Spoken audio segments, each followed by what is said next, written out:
Let's call this meeting to order. Roll call, please. Kinslinger. Here. Jerza. Here. Larson. Here. Osterloo. Here. Penny. Schmitz. Here. Sonny. Here. Dosher. We have a quorum. Thank you. Any declaration of conflict of interest on anything on the proposed agenda? I'll abstain from number 9.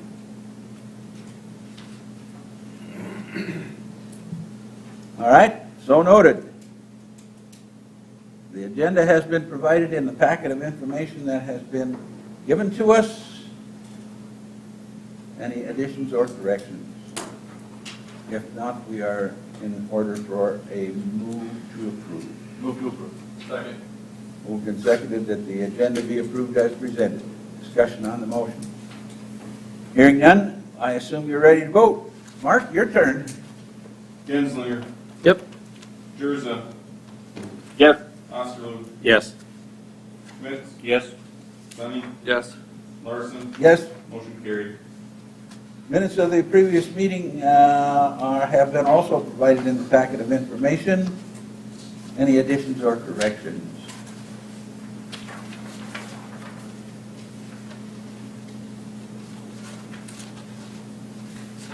Do I hear a motion? Move to approve. Second.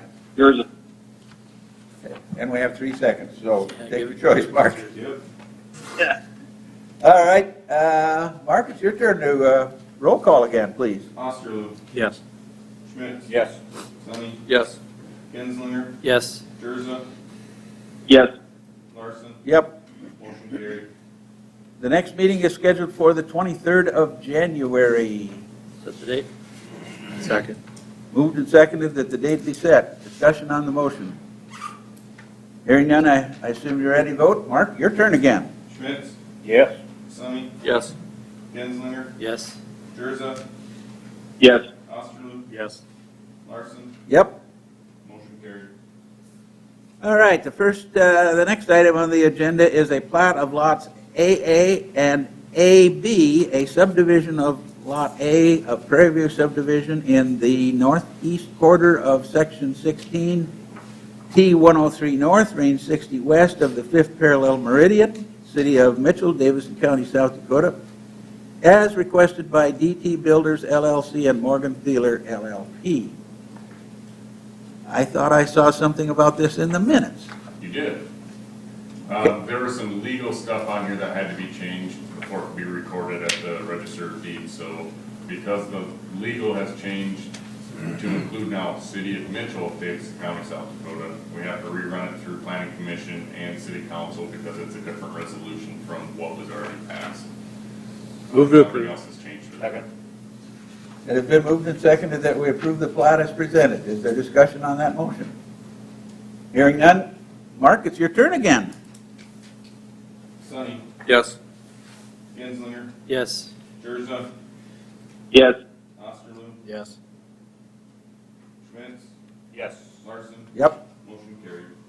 All right, next item, variance. Floor to ceiling at 1301 West 15th Avenue has applied for a variance to permit to submit to let me start over.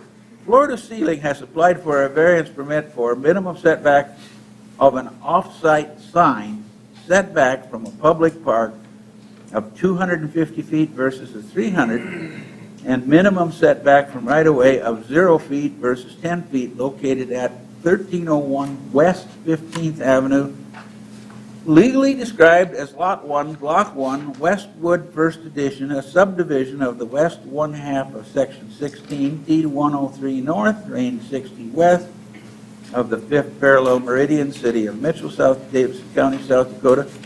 The said real property is zoned Highway Business District. What's up, Mark? So if you recall, Ace Hardware has been approved for their plan south of floor to ceiling. They would like to move the floor to ceiling existing sign further south. It'll be off of the property line, the more than 10 feet that it needs to be, but they want to put it up next to the right of way, which in our ordinance has to be a 10-foot but where they're putting it, there is existing parking lot, and they're putting a new parking lot or drive to go from the floor to ceiling to be able to loop around to Ace Hardware.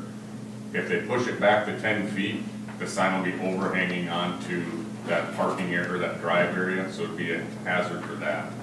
The 250 feet is what that right-of-way is, and the other side of the right-of-way is technically Cadwell Park, even though it's not any of the ball fields, it's an open field there.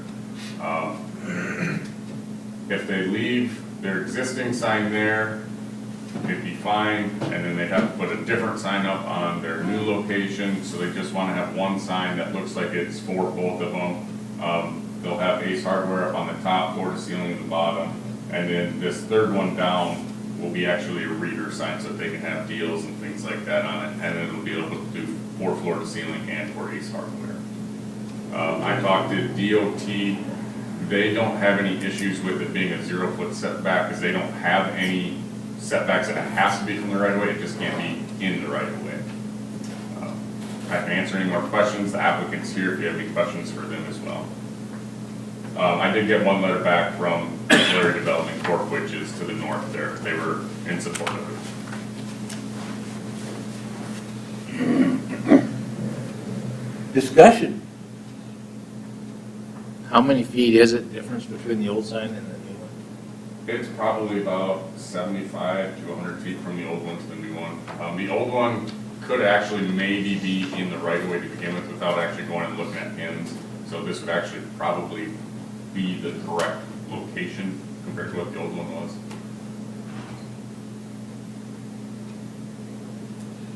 So the larger variance Well, is this- with the park, Yeah, I mean, 50 feet. yeah, our ordinance just says you can't have an off-premise sign 300 feet from a park. So an on-premise sign can be, but an off one can't. And this one, basically, what you're telling us is just off of their property line. Yeah, yeah, and it's essentially the same owners. I suggested maybe combining the lots, but, you know, having two different businesses and running books and things like that, taxes, doesn't really work for that. Larry, did you have a question? Well, I was just going to make a comment. If this deal is going to be one sign combined into one sign versus having two signs, I'd certainly be in favor of having one sign versus two signs. I mean, I just think that would clean up the clutter a lot. Yep. Well, it also sets for future down the road for, basically, we pass this one here, the other ones are gonna come in and say, hey, can we do the same thing, you know, and it's pretty much we're setting something, is what we're gonna be doing, so. Yeah, with the angle of the highway though, Yes. are they gonna No, move out of that? if you'd be 300 going out, if you're going the other way, you know, instead Oh. of looping the other way, you know, it's a totally different situation. Totally different deal. Yeah. I have no problem with it, I'll make a motion to approve it. Second. Moved and seconded that the variance be approved. Discussion on the motion. Hearing none. Mark, it's your turn again. Oh, wait a minute. Before we do that, we better ask if the folks out in the audience have any questions or anything. You understand what's happening here? Everybody's got smiles on their faces? All right. Now it's your turn, Mark. Genslinger, Yes. Gurza, Yes. Osterloo, Yes. Schmidt, Yes. Summey, Yes. Larson, Yep. motion carried. Next item, a plat of Lot 1 of Herrick's Addition in the southeast quarter of Section 2, T103 North, Range 60 West of the 5th parallel meridian, Davidson County, South Dakota, as requested by Nick Herrick. This is located outside the ETJ, but within the 3 mile of the city of Mitchell, so it has to go through both boards. They're requesting from the county, they'll do a variance with it for 3 acres, because it's in ag land, has to be at least 3 acres for variance, and it has to be within third kin, and it's actually her brother, I believe, is who owns the land there. So they'll meet all that for the county. They shouldn't have any issues with the distance from the river for floodplain or for septic systems at all, because they meet the 650 feet there. I don't see any issues from the zoning side of it for city that would have any issues with it. What's your pleasure, folks? Move to approve. Second. That's, I assume contingent on the county's approval as well. Is that the way I heard that motion? Well, it's going to require your. Yep, there's mostly, yeah. Yeah, If you want to make Contingent on that, county approval. yep. Discussion, question? Hearing none. Mark, it's your turn again. Osterloo, yes.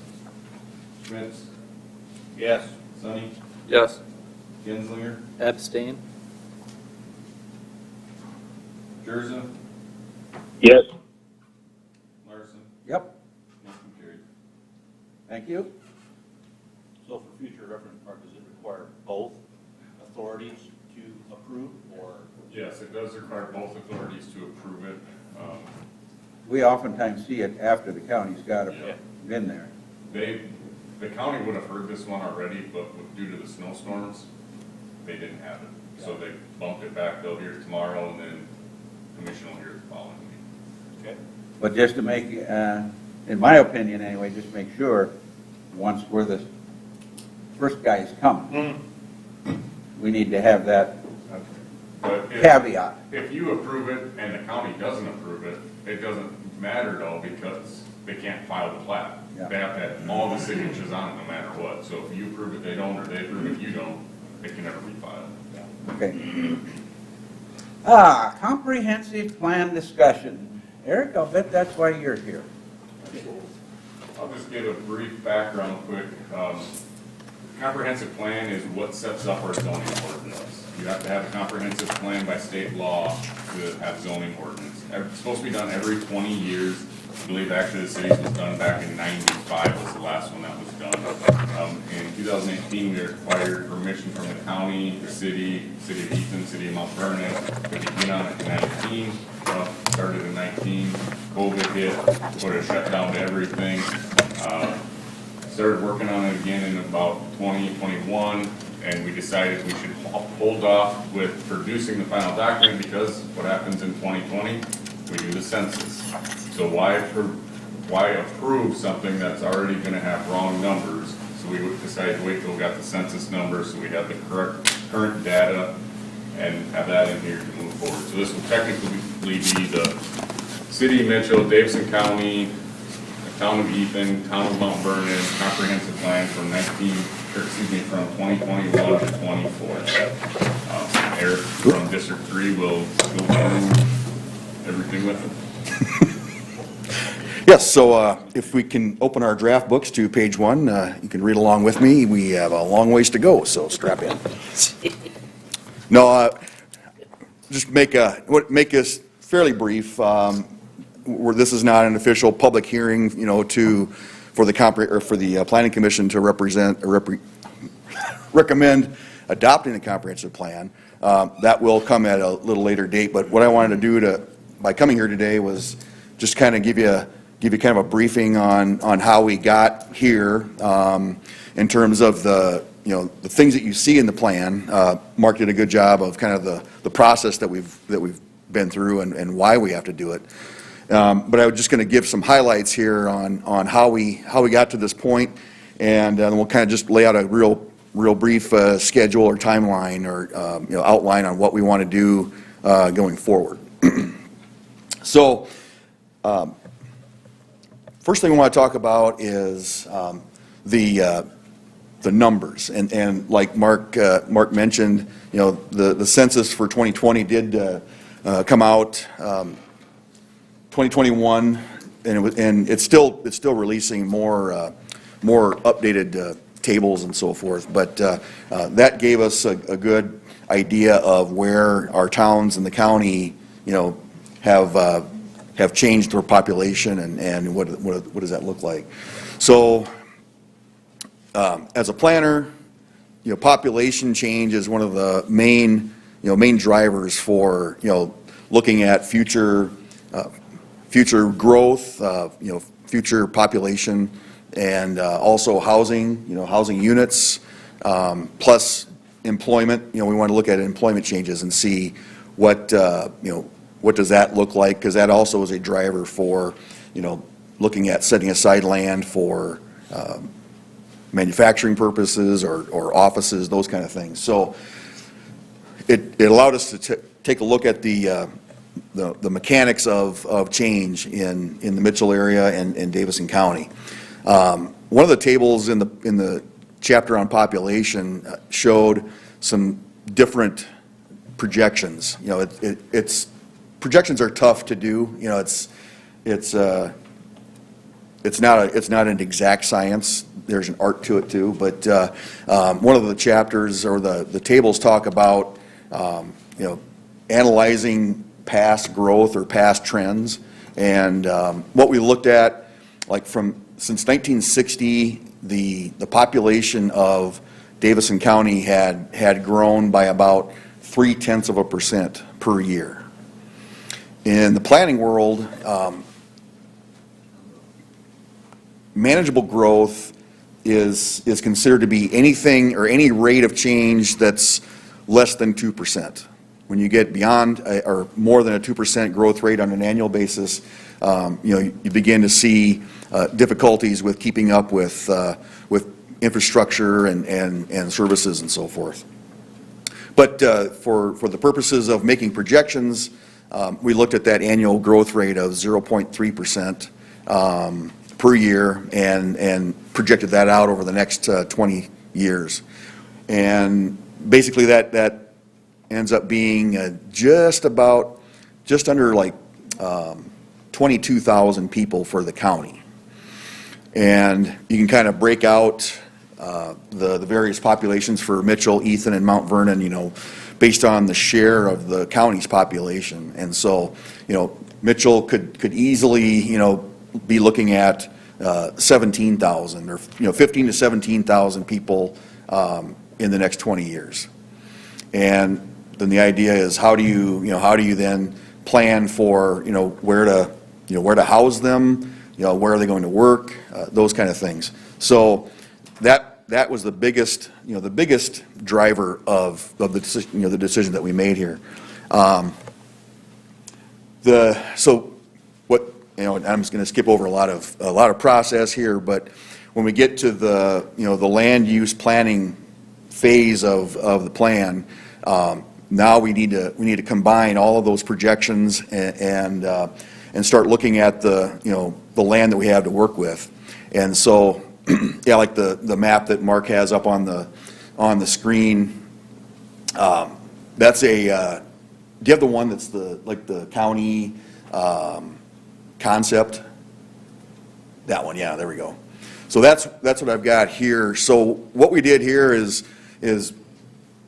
rather than go right to picking out corners for commercial or residential or those kind of things, what's the general structure or the general concept of land use in Davison County going to be like? And so we began with this map here, and you can see it's very, very broad, nothing too specific yet. That we wanted to kind of identify general ideas to the public in this map where for example the corridor along old shoot. Thank you.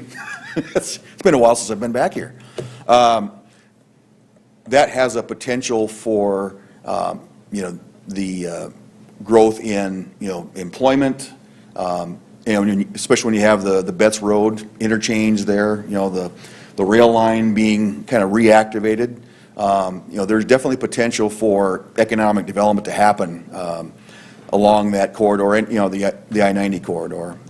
Plus, there are some decent looking rural housing areas along that corridor. So that's why you see that kind of that graded strip of red shade there along the interstate. So we call that in general we're calling that an economic corridor. What does that mean? It can mean a lot of things. Is it going to be ag production or ag development, ag commercial, ag services? Is it another big old, big manufacturing plant? All of that contributes to being an economic corridor. Then we also have, general broad areas that, really it's taking a look at the character of the area. So that's why there's, areas that have kind of a rural character to that. And again, nothing too specific. What is that, what's that look like? And it might be, acreages, ranches, ranchettes, small hobby farms, who knows? But we get a little more specific in our land use plan. So to kind of get the idea of the concept plan, or if there's any questions, I can sure try to answer those.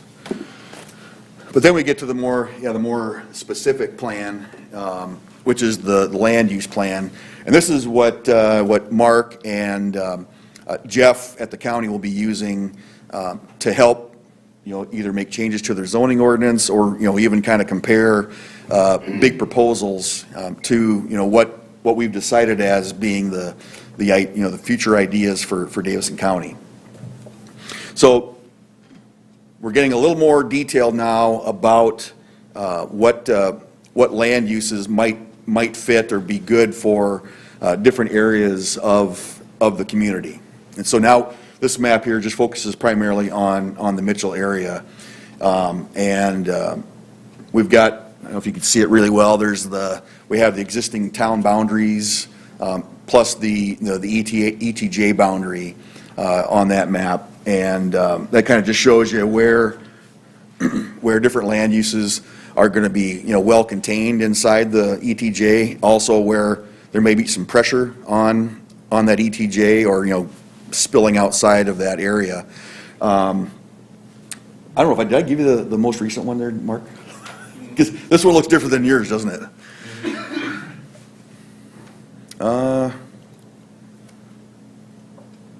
Yeah, because that one's still a little more, it's detailed, but it's maybe not this one here. Sorry about that.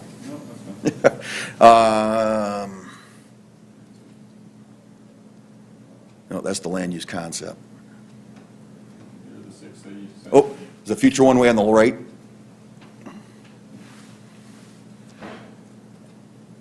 Hey, there we go.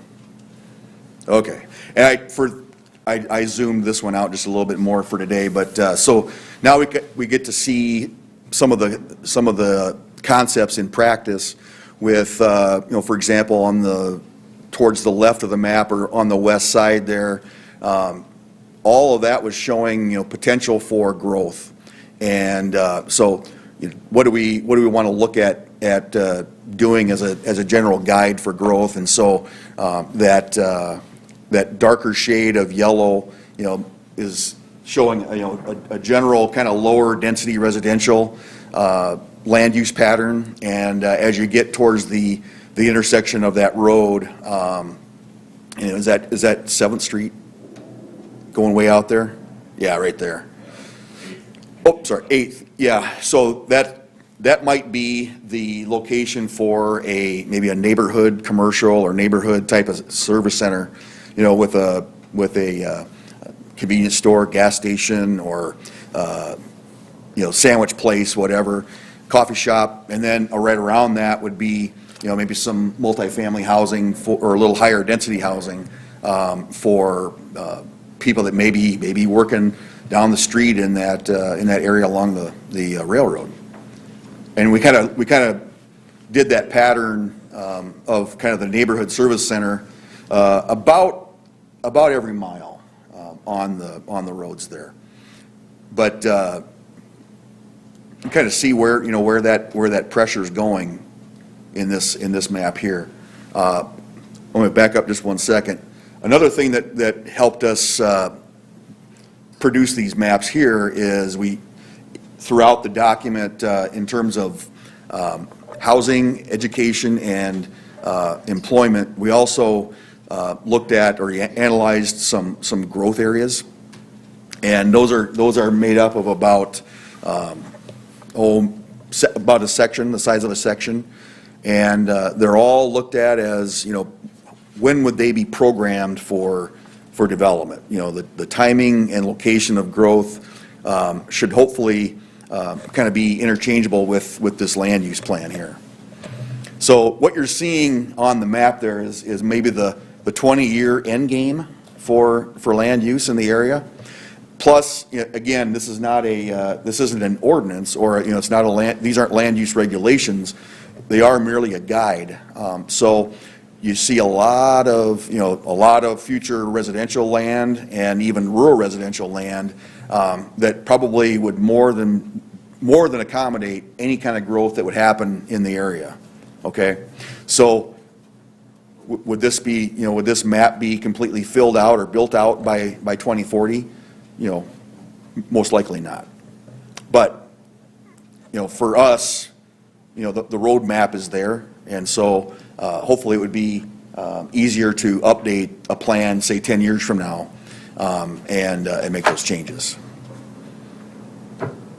So finally, I guess the chapter that is supposed to kind of tell us how we're going to do all this, the chapter on goals, objectives, and implementation strategies is chapter 12, beginning at page 270 or something. This is turning into a volume, almost like an encyclopedia.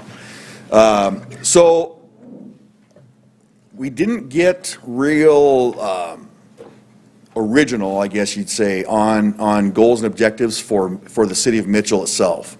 At the time when we were beginning to plan the area, or beginning to work on the plan,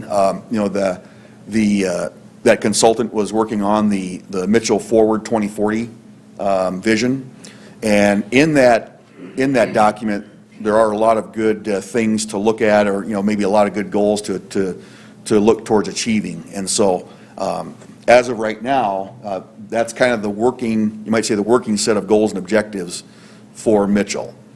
And realizing that not all of those goals and objectives pertain to, the built environment, I think it's good to include that in the comprehensive plan, because the plan can also extend into other things like community services and economic development. The later part of that chapter, we get into some what I call implementation schedules, and so they are broken out by individual areas. Like the Mitchell has their own list. Ethan, Mount Vernon, and then the balance of Davison County have kind of their list of action items, for lack of a better word. So I basically, for Mitchell, I basically took all of the things that were part of that Vision 2040, Forward 2040 idea, and said, what would that look like in terms of like a laundry list of things to do?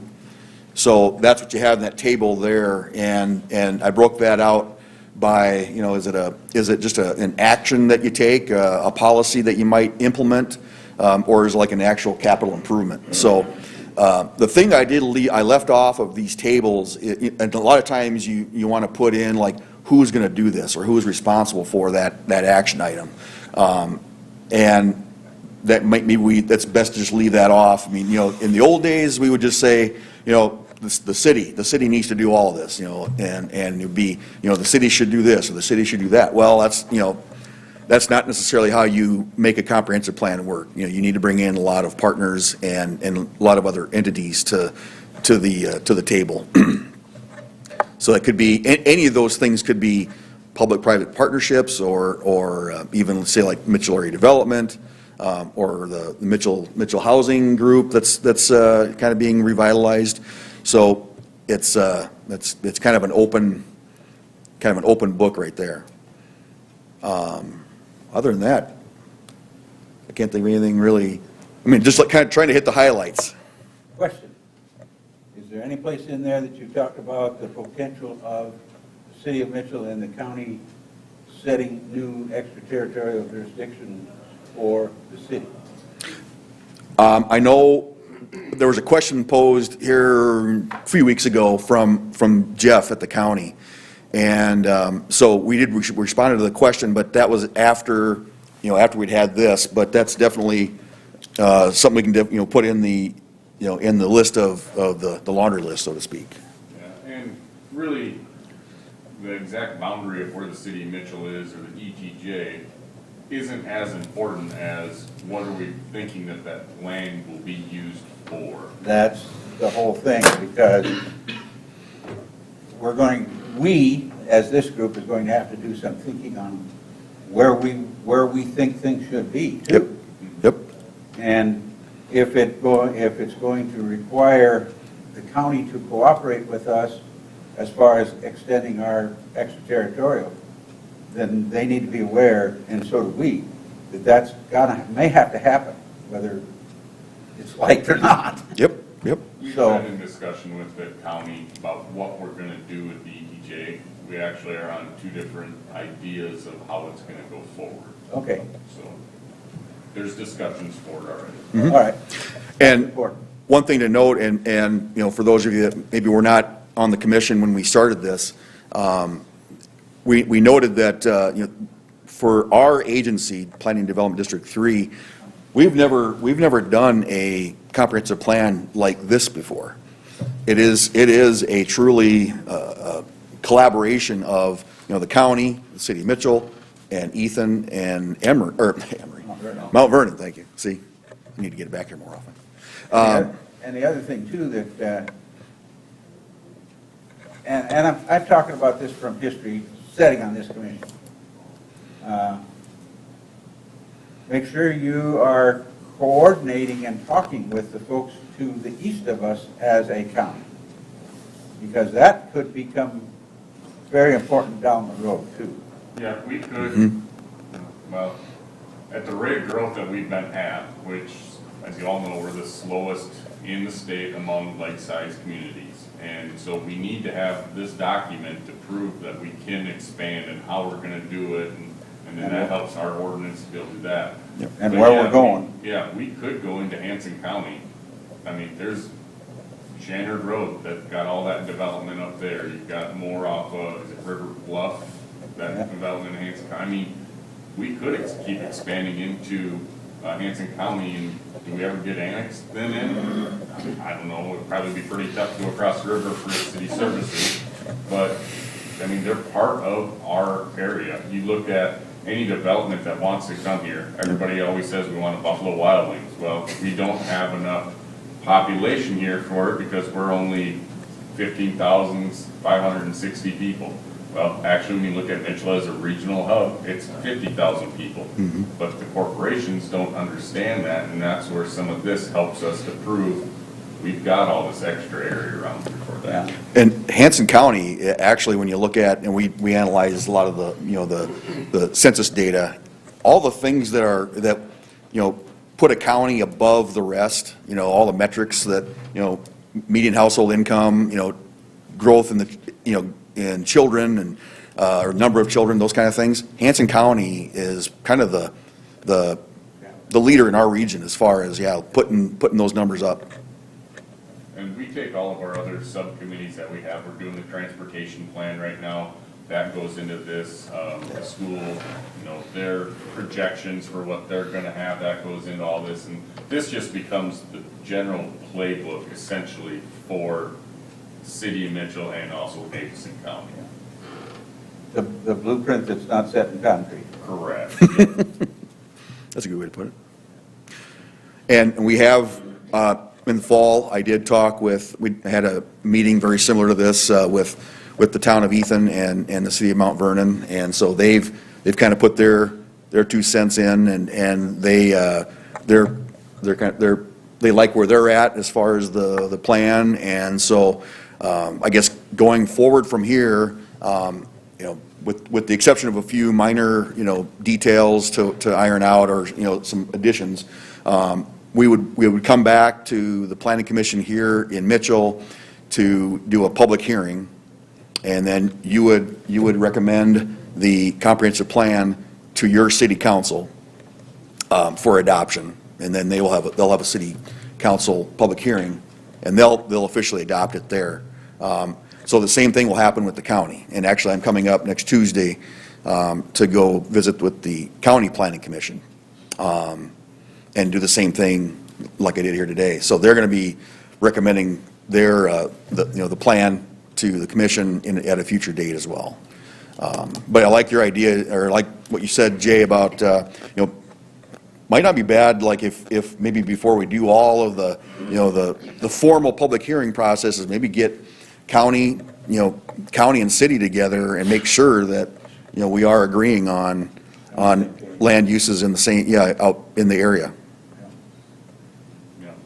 Sat on both sides of the coin while this whole process has been going on. There's been good communication between county and city for that purpose of it. And this is going to date me, but I can tell you some history. One of the reasons why Alexandria is looking a lot better than they did 25 years ago. I sat in a city council meeting in a chair like you are, Eric, a number of years ago when Mormon Feeds moved out of Alexandria. They were a major employer. They employed about 15, 20 people. And they weren't going to be there anymore.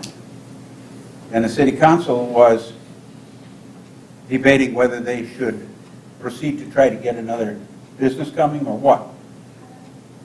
And the bottom line for most of that city was, you know what?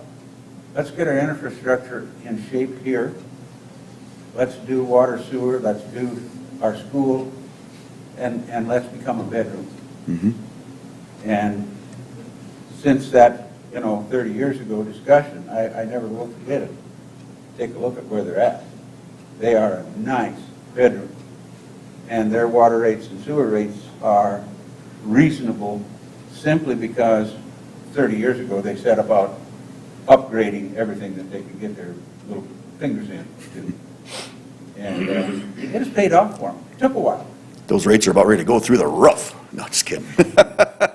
Well, they're probably about ready to do some major upgrades, but, Yep. they did a good job. Well, they did it way back when. And their basic infrastructure there, I think if you go look at what they got, is pretty substantial yet. That's just my opinion from the history that I know. Anything else? Well, Eric, thanks for the information. Mark? You're welcome. Yeah, are you done? I don't know, am I? I don't have anything else other than, it's been a fun process. This is kind of where I love working on this kind of stuff, and I love working in Mitchell, and so it's definitely, any chance I get to work on it, it's fun. One thing I was going to mention as far as, anything that could possibly knock us off track a little bit, but when I think about it, it may not be a big issue. When we were finalizing the plan, that's when the announcement from the soybean producers was coming out. And, as a planner, that'd be like I love data, and I love, analyzing data. And of course, that'd be like a planner's, dream to, look at the impacts of that. But I think in the long run, with the plan we have now, I think we've got the land uses in place to accommodate, the impact of that facility being built. Otherwise, I don't think we don't need necessarily go back to the drawing board.